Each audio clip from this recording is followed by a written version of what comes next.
ಹೋದ್ ವಾರ ಅಲ್ಲ ಅದ್ರ ಹೋದ್ ವಾರ ಇಡೀ ಮನೆ ಸೇರ್ಕೊಂಡು ರಿಷಾಗ್ ರುಬ್ಬಿದ್ರು. ಹೋದ್ ವಾರ ಇಡೀ ಮನೆ ಸೇರ್ಕೊಂಡು ಧ್ರುವಂತಗ್ ರುಬ್ಬಿದ್ರು. ಆದ್ರೆ ಈ ವಾರ ಗಿಲ್ಲಿ ಮತ್ತೆ ರಘು ಸೇರ್ಕೊಂಡು ಇಡೀ ಮನೆ ರೇಂಜ್ ನಮ್ಮ ಅಶ್ವಿನಿ ಗೌಡ ಅವ್ರಿಗೆ ರುಬ್ತವ್ರೆ. ಆಗ್ಲಿ ಬಿಡಿ.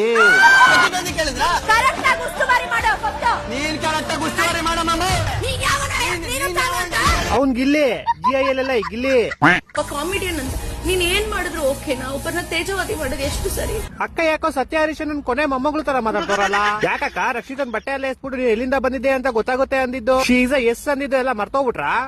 ನಮ್ಮನ್ನೊಬ್ರು ಅಷ್ಟು ಗೌರವ ತೋರ್ತಿದ್ದಾರೆ ಅಂದಾಗ ಆ ಜಾಗದಲ್ಲಿ ಒಂದ್ ಸೆಕೆಂಡ್ ಇರ್ಬೇಕು ಅಂತ ಈ ಅಕ್ಕಂಗ್ ಪ್ರತಿ ಸಲ ಓಟ್ ಹಾಕ್ಬಿಟ್ಟು ಉಳಿಸ್ತಾ ಇರೋದು ಯಾರು ಅಂತಾನೆ ಗೊತ್ತಾಯ್ತಿಲ್ವಲ್ಲ. ಅಲ್ಲ ನಾನಂತೂ ಆಗ್ತಿಲ್ಲ. ನಂಗೆ ಗೊತ್ತಿರೋ ಎಷ್ಟೊಂದ್ ಜನ ಕೇಳಿದೀನಿ, ಅವರು ಆಗ್ತಾ ಇಲ್ಲ. ಅಕ್ಕನ್ ಪ್ರತಿ ಸಲ ಓಟ್ ಹಾಕ್ಬಿಟ್ಟು ಉಳಿಸ್ತಾ ಇರೋದು ಯಾರು?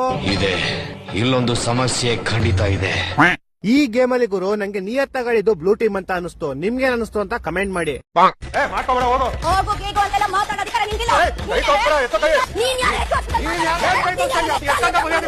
ತಮ್ಮ ಇವಾಗ ತಾನು ರುಬ್ಬೋಗಿದ್ದ ಅಕ್ಕ ಸಮಾಧಾನ ಮಾಡ್ಕಂತಿದ್ರು. ಅಷ್ಟ್ ಬೇಗ ಅಣ್ಣ ಬಂದ್ಬಿಟ್ರು.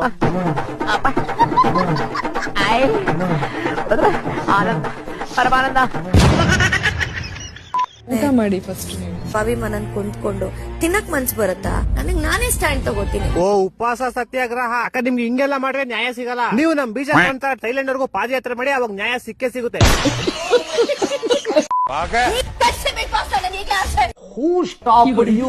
ನಿಮ್ಮನ್ನ ತಡೆದಿರುವವರು ಯಾರು? ನಿನ್ನೆ ಎಪಿಸೋಡ್ ಅಲ್ಲಿ ನಂಗೆ ಹೆವಿ ಇಷ್ಟ ಅಂದ್ರೆ ಧ್ರುವಂತ್ ಗುರು. ಅಶ್ವಿನಿ ಮೇಡಮ್ ಎಷ್ಟೇ ಮ್ಯಾನಿಪುಲೇಟ್ ಮಾಡಕ್ ಟ್ರೈ ಮಾಡಿದ್ರು, ಒಂದು ಚೂರು ಮ್ಯಾನಿಪುಲೇಟ್ ಆಗದೆ ನಾನು ಆಡೇ ಆಡ್ತೀನಿ ಅಂತ ಆಡಿ ಸೋಲ್ತಾ ಇರೋ ಟೀಮ್ ನ ಗೆಲ್ಲಿಸ್ಕೊಟ್ರು. ಆವತ್ತು ಇವರ ಮುಖದಲ್ಲಿ ಒಂದು ತೇಜಸ್ಸನ್ನ ನೋಡಿದೆ, ಏನನ್ನು ಸಾಧಿಸಿರೋ ಸಂತೋಷ. ಈ ಸಲ ನಾಮಿನೇಟ್ ಆಗಿರೋದನ್ನೆಲ್ಲ ನೋಡಿದ್ರೆ ನನ್ ಪ್ರಕಾರ ಅಭಿಷೇಕ್ ಹೋಗ್ಬೋದು ಗುರು. ನಿಮ್ ಪ್ರಕಾರ ಯಾರು ಹೋಯ್ತಾರ ಅಂತ ಕೆಳಗಡೆ ಕಮೆಂಟ್ ಮಾಡಿ.